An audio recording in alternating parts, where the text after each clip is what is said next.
And now, ladies and gentlemen, I'd like to welcome you again to today's presentation brought to you by the Society of Decision Professionals and the Decision Analysis Society, which is entitled Thinking About Process, Elicitation, and Modeling in Decision Analysis. Right, let me pick up and say what I did or have been doing for the last 3 years, which is being retired. I'm a grandparent. That's what takes priority over quite a lot of things. And the only connection I've got with work is I'm busy writing papers and a book and sitting back and reflecting on my career over those 50 years and trying to take the big picture in. No applications, no consultancy, nothing like that.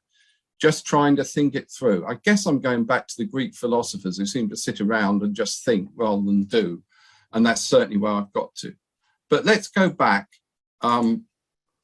Right, my background career you've just been through. Let me go back to my early background, which you didn't really get to.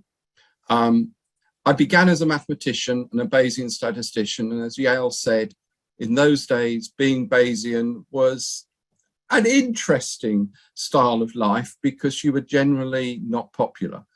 There were only a few of us in the world. Somebody had suggested we ought to do the world a favor by publishing posthumously, you know, that sort of thing. It wasn't good, but we had very strong views.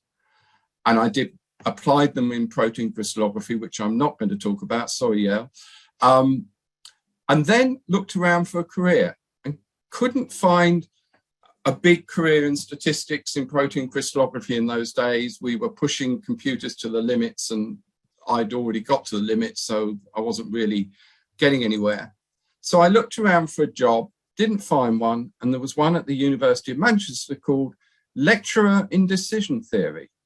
And it had the amazing qualification, no previous experience required. Well, luckily, I obviously had the requirement and got the job. So late 1970s, I was in Manchester, a lecturer in decision theory. I knew my Bayesian catechism, but I didn't really know much about the broader aspects of decision theory and analysis. So I began to explore them.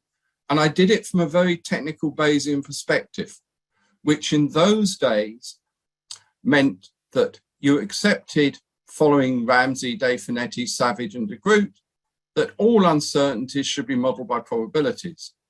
And following Fishburne, Keeney, and Rafer, all preferences should be modeled by multi-attribute utility and value functions.